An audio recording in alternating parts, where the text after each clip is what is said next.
secara tegas. Kedua ayat di atas berbicara tentang konsep revolusi mental.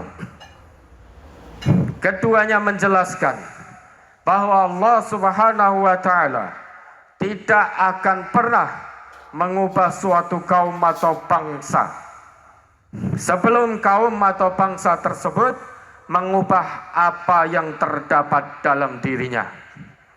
Ayat pertama, yaitu Quran surat Al-Anfal ayat 53, berbicara tentang perubahan nikmat.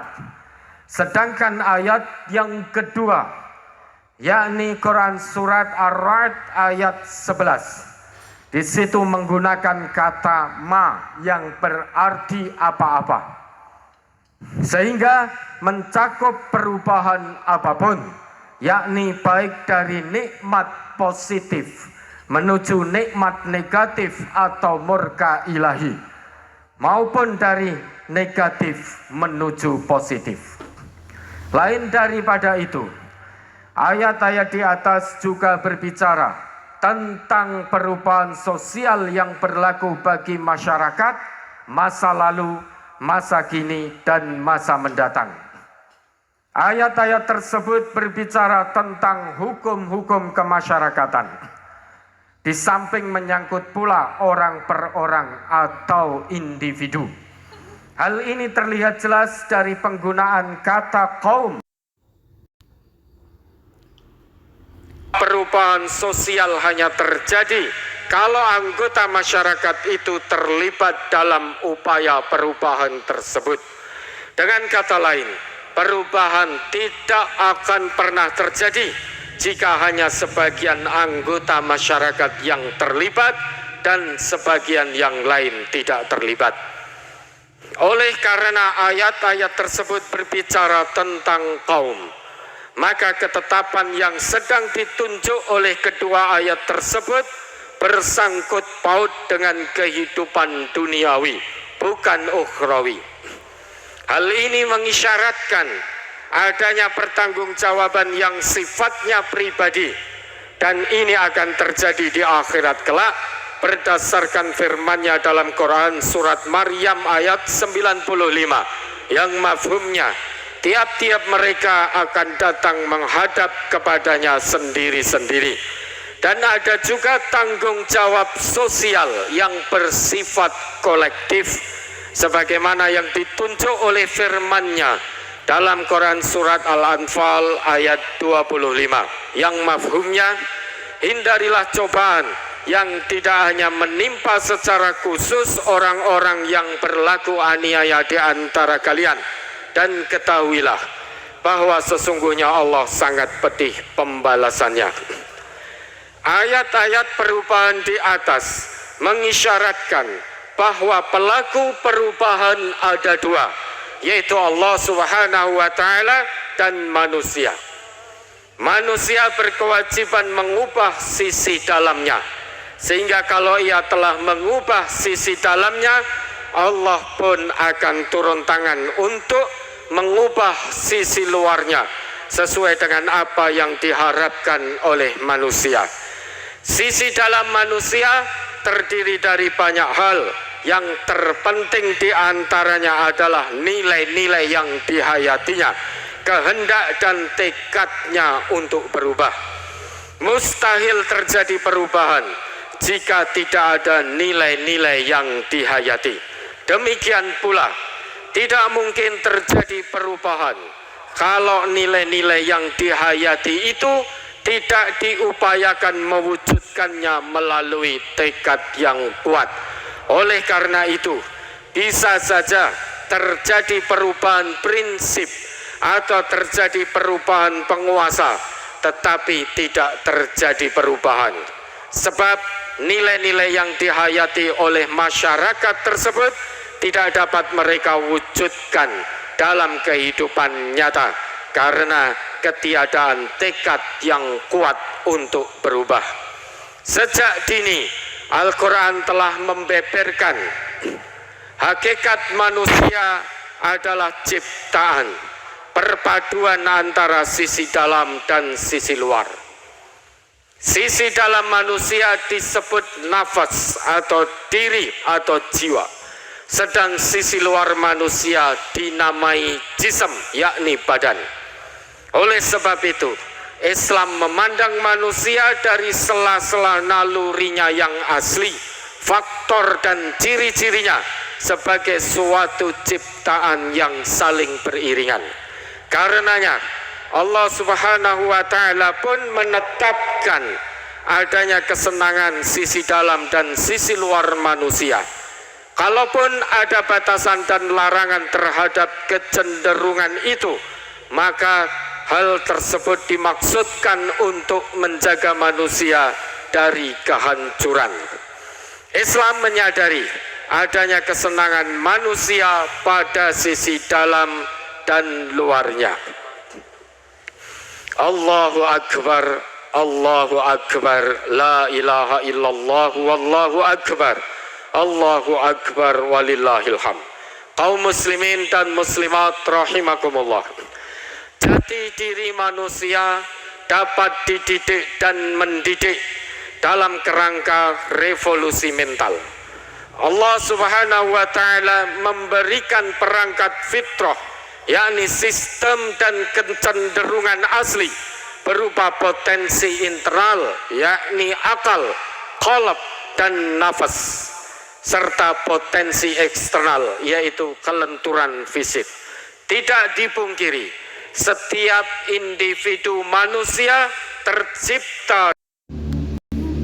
Ini sebagaimana yang ditegaskan oleh Allah Subhanahu wa Ta'ala dalam ayat berikut. Fa'akim wajhaka lid-dini hanifa fitratallahi allati fataran nas 'alaiha la tabdila li khalqillah dzalikad dinul qayyim walakinna aktsaran nasi la ya'lamun. Maka hadapkanlah wajahmu dengan lurus kepada agama Allah. Tetaplah atas fitrah Allah yang telah menciptakan manusia menurut fitrah itu. Tidak ada perubahan pada fitrah Allah. Itulah agama yang lurus. Tetapi kebanyakan manusia tidak mengetahui. Quran Surat Ar-Rum ayat 30. Secara sederhana, fitrah tersebut dapat diartikan sebagai kesiapan untuk menjalankan agama tauhid.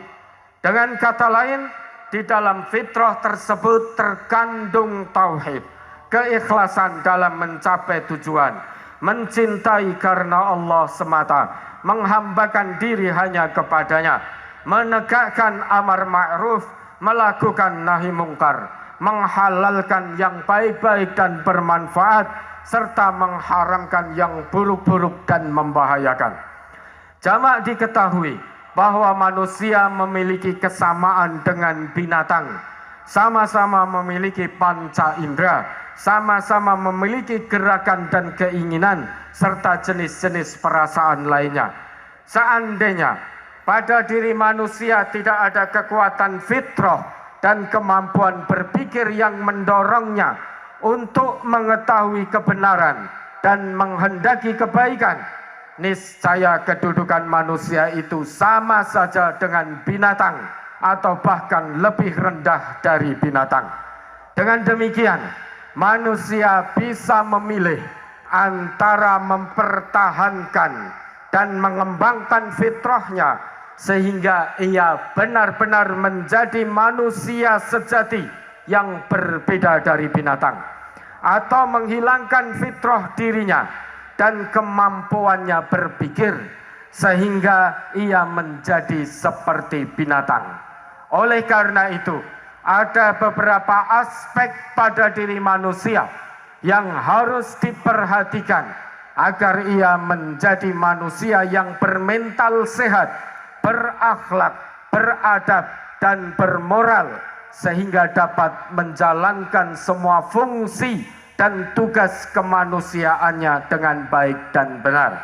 Di antara aspek tersebut, yang pertama, aspek akal, sesuai dengan fungsi yang telah Al-Quran tetapkan.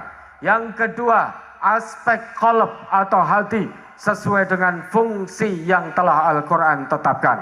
Yang ketiga, aspek nafas atau jiwa sesuai dengan fungsi yang telah ditetapkan oleh Al-Quran pula. Berdasarkan uraian di atas, dapat disimpulkan bahwa apa yang terdapat di dalam masyarakat adalah cerminan dari sisi dalam masyarakat itu sendiri. Sehingga jika mereka tidak senang terhadap sesuatu, maka mereka memiliki potensi untuk mengubahnya. Dan perubahan yang terjadi itu akan lahir sesuai dengan sisi dalam mereka, bukan sisi dalam seseorang atau sekelompok kecil dari mereka. Allahu Akbar, Allahu Akbar, la ilaha illallah, wallahu akbar, Allahu Akbar, walillahil hamd.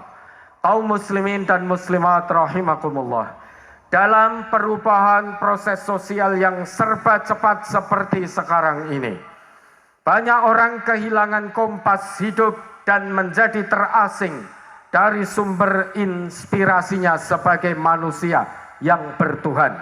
Kalau malang merundung, Tuhan dipanggil-panggil seperti orang mabuk dan merayu kekasih. Akan tetapi, begitu untung merubung, Tuhan segera tersisih. Kenyataan ini sama persis dengan gambaran Al-Quran berikut. Fa'idha massal insana durrun ta'ana, summa idha qawalnahu ni'matan minna, qala innama utituhu ala ilm, bal hiya fitnah, walakinna aktsarahum la ya'lamun. Maka apabila manusia ditimpa bahaya, ia menyeru kami. Kemudian apabila kami berikan kepadanya nikmat dari kami, ia berkata, sesungguhnya aku diberi nikmat itu hanyalah karena kepintaranku. Sebenarnya itu adalah ujian, tetapi kebanyakan mereka tidak mengetahui. Quran surat Az-Zumar ayat 49. Keadaan di atas salah satunya disebabkan oleh rusaknya mental manusia yang sering digerogoti dan dikotori oleh hawa nafsu buta yang sangat berbahaya, yakni hawa nafsu keyakinan yang sering menyeret manusia pada kepercayaan dan tindakan yang keliru. Rusaknya sebuah negeri bukan karena tidak ada orang yang pandai dan berpendidikan di negeri tersebut. Rusaknya sebuah negeri lebih disebabkan oleh ego dan nafsu rendah yang bersarang di hati masyarakatnya, utamanya di hati sebagian para elit dan kaum intelektualnya. Dari sinilah lantas timbul pelanggaran, kejahatan, kerusakan mental, dan kebobrokan moral di berbagai bidang seperti ekonomi, politik, hukum, pendidikan, dan lain sebagainya. Kemampuan intelektual seseorang bukan jaminan untuk dapat menguasai hawa nafsu, karena daya tarik hawa nafsu itu lebih kuat daripada pertimbangan-pertimbangan intelek. Dengan demikian, dapat dikatakan bahwa untuk meraih perubahan dan kemajuan yang sesungguhnya, suatu negeri tidak cukup hanya berbekal kecerdasan, kepakaran, ilmu pengetahuan, dan teknologi semata, melainkan harus didukung pula dengan moralitas yang terpuji. Oleh karena itu, upaya pertama yang harus dilakukan manusia untuk merevolusi mental adalah menekan dan mengalahkan bisikan-bisikan hawa nafsu demi perubahan yang sesuai dengan prinsip-prinsip logis, fitrah, dan tujuan eksistensinya di atas permukaan bumi ini. Kebangkitan suatu umat atau bangsa pada dasarnya telah melewati dua tahap atau jalan yang berbeda. Pertama, jalan akidah dan kekuatan batiniah digabungkan dengan kelapangan lahiriah. Kedua, jalan yang berorientasikan pada jumlah materi. Jalan pertama hanya dapat diukur dengan kemauan dan akhlak, budi pekerti, dan tidak dapat diukur dengan banyaknya emas atau harta benda yang lain. Tidak ada yang dapat membawa kemusnahan suatu bangsa selain hilangnya kekuatan batiniah itu. Dengan ibarat lain, kekuatan batiniah atau mental sangat berpengaruh terhadap kebangkitan dan ketinggian derajat suatu bangsa. Hal ini sebagaimana yang pernah dinyatakan oleh Ahmad Syauqi berikut. Wa innamal umamul akhlaqu ma baqiyat fa in humu dhahabat akhlaquhum dhahabu. Sesungguhnya suatu bangsa itu tergantung akhlaknya. Apabila rusak akhlaknya, maka rusaklah bangsa itu. Pembentukan manusia dengan kebudayaan atas dasar nilai-nilai batiniah sesungguhnya telah dilakukan sejak awal oleh Rasulullah Sallallahu Alaihi Wasallam. Dengan titik tolak demikian, Rasulullah telah berhasil mengangkat derajat dan harkat kemanusiaan umatnya. Sejarah mencatat Rasulullah Sallallahu Alaihi Wasallam tidak pernah membeda-bedakan warna kulit, keturunan, kekayaan, atau diskriminasi lainnya. Dengan prinsip ini, Rasulullah memandang sama terhadap setiap manusia. Dalam pandangan Rasulullah, manusia ibarat gerigi sisir, terdapat kesamaan dalam segala hal, kecuali amal yang membedakan. Dengan kata lain, tidak akan pernah ada suatu derajat keturunan atau kedudukan seseorang yang mampu mengangkat mereka kecuali dengan amalnya itu. Rasulullah mampu memadukan keserasian antara pembentukan kepribadian individu dengan kesatuan kebudayaan kemasyarakatan atas dasar rasa saling cinta, tolong menolong, kebersamaan, dan kasih sayang antar sesama. Dengan ibarat lain, Rasulullah telah berhasil menanamkan nilai-nilai batiniah yang sangat besar kekuatannya itu dalam pembentukan mentalitas dan karakter para sahabat dan umatnya. Namun sayang, kekuatan batiniah atau mental yang pernah dibangun oleh Rasulullah pada saat ini sudah banyak ditinggalkan oleh sebagian umat Islam di berbagai belahan bumi. Oleh karenanya, tidak mengherankan bila kerusakan mental dan moral di berbagai bidang melanda negeri yang mayoritas penduduknya Muslim sekalipun, termasuk Indonesia. Hal ini karena mentalitas sebagian umat Islam hanya laksana buih, sehingga tidak memiliki arti dan manfaat sedikit pun. Untuk mengatasi ini, tidak ada jalan lain kecuali membebaskan umat dari penderitaan psikologis, kerusakan hati nurani, dan kelemahan batiniah. Dengan kata lain, harus dilakukan revolusi mental di segala lini sebelum umat jatuh ke jurang keruntuhan yang lebih dalam. Hal ini pula yang dahulu dilakukan oleh Rasulullah Muhammad Sallallahu Alaihi Wasallam tatkala merevolusi mental manusia zaman jahiliyah. Revolusi yang diajarkan berupa internalisasi wahyu, yaitu nilai-nilai Qur'ani dan petunjuk Nabi, yaitu as-sunnah, sehingga terhimpun manusia berakhlak mulia, beradab, bermasyarakat madani yang berkemajuan dan berperadaban.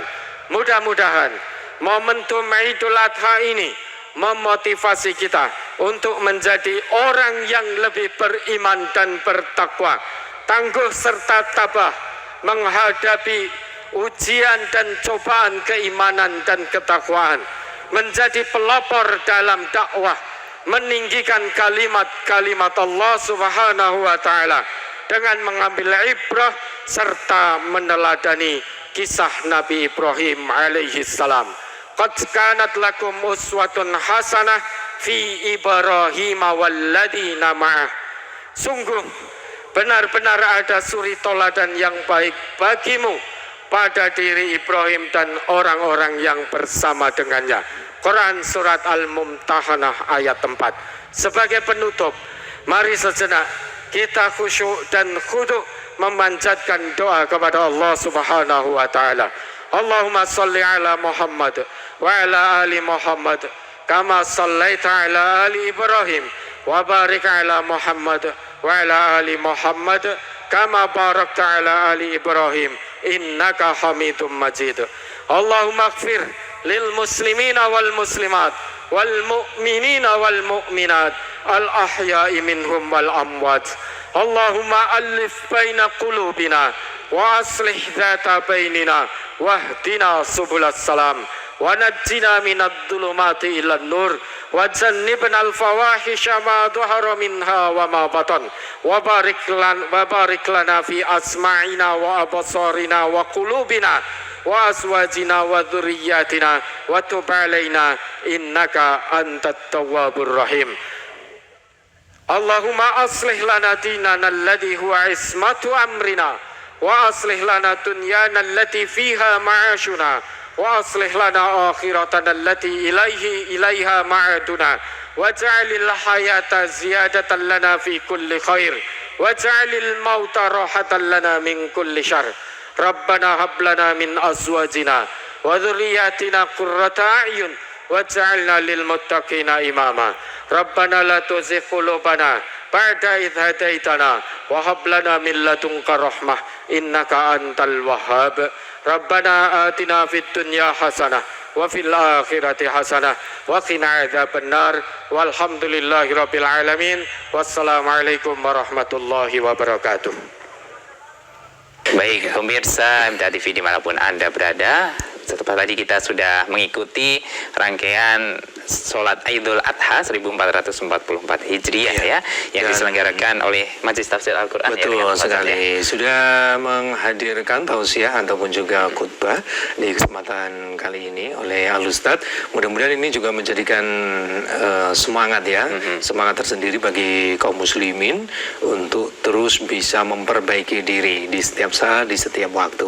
Ya. Baik, apalagi tema tadi rekan Fauzan yang disampaikan oleh Ustadz tadi, revolusi mental dalam pandangan Islam. Masya Allah, ini temanya ya sangat luar biasa, dan tentunya ketika kita mendengarkan tausiah dari Al-Ustadz tadi, semoga kita bisa meresapinya dan diaplikasikan dalam kehidupan sehari-hari. Tidak hanya sekedar jargon saja, tapi benar-benar terrealisasi dalam kehidupan sehari-hari. Kita mencoba untuk revolusi mental kita masing-masing dengan Al-Quran dan Sunnah, insya Allah begitu.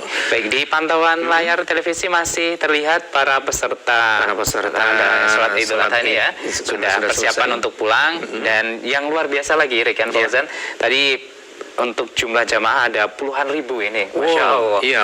Bisa jadi ini yang terbesar ini ya, terbesar. Dan kita lihat ini adalah momen di mana para jamaah antre untuk bisa bersalaman dengan pimpinan Majelis Tafsir Al-Quran. Memang disediakan kesempatan untuk bisa bersalaman, bersilaturahim, menjalin hati sehingga nantinya bisa terus hidup silaturahim di lingkungan Majelis Tafsir Al-Quran begitu. Baik, momen-momen sholat Idul Adha ini yang paling rekan Fauzan nantikan ini apa? Ya, tentunya selain sholat Id, kita juga yang paling berkesan adalah liputan kurban. Nah, itu dia, hewan kurban. Karena ini agak berbeda dengan organisasi yang lain Bisa disampaikan untuk para pemirsa? Iya, karena ribuan sapi yang kita sembelih, kemudian juga ribuan ribuan kambing domba yang disembelih oleh Majelis Tafsir Al-Quran dibagikan secara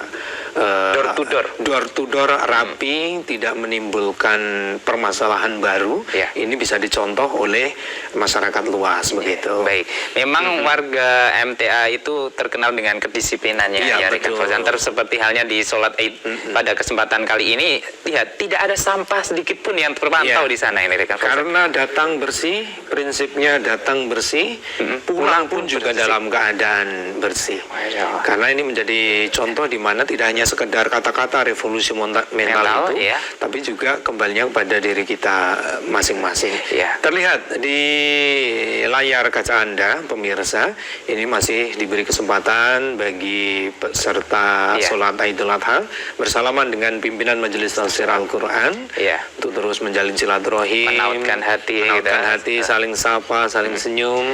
Momen-momen Kemudian- membahagiakan ya Iya. seperti ini Rekan Fauzan. momen-momen membahagiakan, terutama ini soft bagian depan ini biasanya. Iya. Kalau ingin bisa mendapatkan momen ini tentunya datangnya lebih pagi. Iya.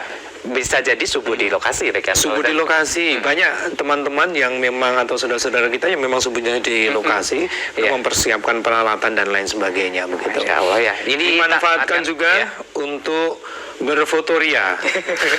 Momen-momen yang langka yang seperti ini, apalagi Betul. kalau semisal ketemu dengan pimpinan beliau Al-Ustadz atau ketemu saudara-saudara kita yang ada di daerah lain ini Rekan Betul. Fauzan ya. Dimanfaatkan dengan sebaik-baiknya mumpung berkumpul bersama-sama. Ya. Tidak terasa kita sudah berada di akhir jumpa kita di kesempatan pagi hari ini. Ya. Dan insya Allah kita akan berjumpa di kesempatan yang akan datang. Ya, dengan live event yang lainnya. yang lainnya. Rekan Fauzan. Baik, saya Ahmad Fauzan. Dan saya Wahid Arifuddin mewakili rekan kerja yang bertugas pada kesempatan kali ini pamit undur diri. Alhamdulillahirabbil alamin. Subhanakallahumma wa bihamdika asyhadu an la ilaha illa anta astaghfiruka wa atubu ilaik. Akhirul kalam. Wassalamualaikum Wassalamualaikum warahmatullahi wabarakatuh.